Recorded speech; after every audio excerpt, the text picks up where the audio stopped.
అదే జమ్మ మొలిసి మొత్తం కూడికి వచ్చేసి నీళ్ళే పెట్టాలి. అంటే మెయింటెన్సే చేయలే, టోటల్ ఎక్కడ కూడా లైనింగ్ కూడా చేయలేదు, మెయింటైన్ చేయలేదు. నీళ్ళున్నా 80% ఉన్నది కొన్ని చోట్ల. మరి ఇరిగేషన్ ప్రాజెక్టు మీద 1,81,000 కోట్లు ఖర్చు పెట్టింది. మంచి నీళ్ళేంది అటువంటి 17 లక్షల ఎకరాలకు ఇస్తామని మాట్లాడి ఇచ్చింది ఎంత? అతి కొద్దిగా. మరి ఇదే పాలమూరు రంగారెడ్డి ప్రాజెక్టును 10 సంవత్సరాలు 10 years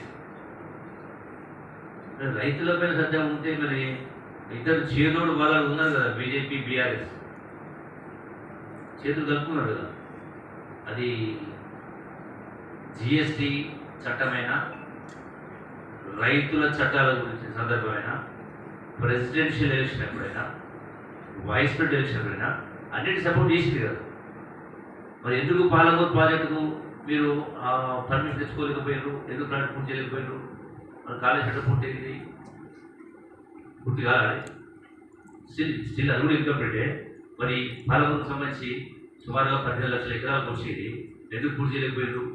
ఎక్కడ 20% ఆదరాబాదరగా అసెంబ్లీ ఎన్నికల ముందు కేసీఆర్ పోయి ఇదిగో జాతికి అంకితం చేస్తున్నాం అని పాలమూరు ప్రాజెక్టు ఒక మోటార్ పంప్ ప్రాజెక్టు నీళ్లకు మరించింది. ఎంత అది? 1 TMC. అది ఒక చుక్క కూడా పెట్టుకోవాలి. ఇప్పుడు అది పోదు కూడా. మొదటి లిఫ్ట్ నుంచి రెండవ లిఫ్ట్కు నీళ్లు పోవడానికి అవకాశం లేదు, కారణం పూర్తి కాలేదు. ఎక్కడ అడ్మినిస్ట్రేటివ్ శాంక్షన్ ఇప్పటిదాకా కాలువలకు అడ్మినిస్ట్రేటివ్ శాంక్షన్ లేనే లేదు. ఆ ప్రాజెక్టు పూర్తి కావాలంటే దగ్గర 1,00,000 కోట్లు కావాలి. ఇప్పటిదాకా ఖర్చు పెట్టి కేవలం 25,000 కోట్లు. ఎక్కడెక్కడైతే బాగా ఆదాయం వస్తున్నారో వాటికి పనులు పెట్టారు. నేను ఇవాళ ఛాలెంజ్ చేస్తా ఉన్నా, హరీష్ రావు ముందుకు వస్తావా?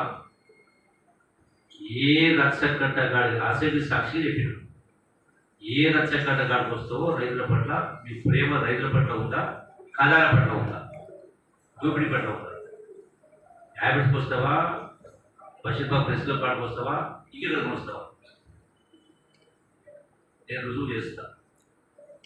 దమ్ము ధైర్యం ఉందా? నీవే చెప్పు, డేట్ చెప్పు, టైం చెప్పు. డేటు టైం ఉందా చెప్పు, నేనే వస్తా స్వయంగా. నేను ఛాలెంజ్ చేస్తాను. యావత్ రాష్ట్రంలో చూసే కదా లంగ మాటలు లంగముద్దలు చూసుకుంటూ ఈ రోజున తప్పుడు అంటే ప్రజల్ని తప్పుతో పడితే కాదు చేస్తూ ముసలి కన్నీరు కారుస్తూ మీరేదో పొడిచినట్టుగా రైతులను మొత్తం ఆదుకున్నట్టుగా ఈ రోజున ఈ ప్రభుత్వం పైన, రేవంత్ రెడ్డి గారి ప్రభుత్వం పైన, కాంగ్రెస్ ప్రభుత్వం పైన కాదు. తద్వారా మీరు ఓట్లు దండుకోవాలనే ఉద్దేశంతో మాట్లాడే మాటలు తప్ప ఇంకా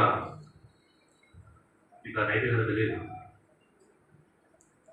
కొత్త ప్రాజెక్టులు పూర్తి కాలేదు, పాత ప్రాజెక్టు నిర్వహణ లేదు.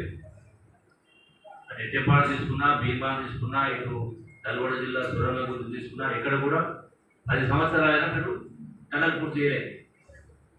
నల్గొండ సంబంధించి ఆ నీళ్ళు వస్తే ఆ 3,50,000 ఎకరాల నీళ్ళు వస్తే రైతుల పొలాలు కాదు వచ్చేది. ఎందుకు మాట్లాడుతుంది? మరి ధనిక రాష్ట్రాన్ని అప్పుల రాష్ట్రంగా మార్చి ఆదాయం వచ్చి అప్పులు వచ్చాయి 18 లక్షల కోట్లు సుమారుగా. సబ్జెక్ట్ టు కరెక్షన్ కొంత అటు ఇటుగా 18 లక్షల కోట్లు 10 సంవత్సరాల కాలం. మరి ఎవరు తెచ్చిండ్రు? తెలంగాణ రాష్ట్రం తెచ్చుకున్నప్పుడేమో ఉద్యమ సందర్భంలో ఆంధ్రాని ఆడిపోసుకోవడం జరిగింది, మాట్లాడడం జరిగింది. అతను కట్టబడున్నారా? దీని ద్వారా లబ్ధి పొందింది ఎవరు? ఈ ప్రాజెక్టుల పరంగా లబ్ధి పొందింది ఎవరు? మీరు, మీ నాయకులు, మీ ప్రభుత్వం కాంట్రాక్టర్లు కాదా?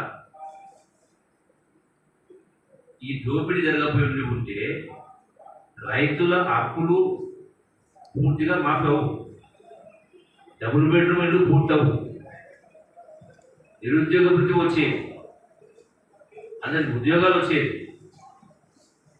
వాటిని కప్పిపుచ్చుకోవడం కోసం మీరు ఇటువంటి మాటలు మాట్లాడతారు ఈ రోజు. అట్లాగే ఇక మేడిగడ్డ ప్రాజెక్టు గురించి చెప్పాల్సిన అవసరం లేదు. మీరు అధికారం ఉన్నప్పుడే అక్కడ గోదావరి నీళ్లున్నా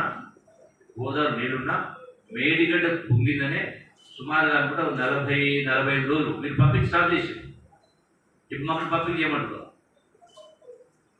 వాస్తవం కాదా ఇది?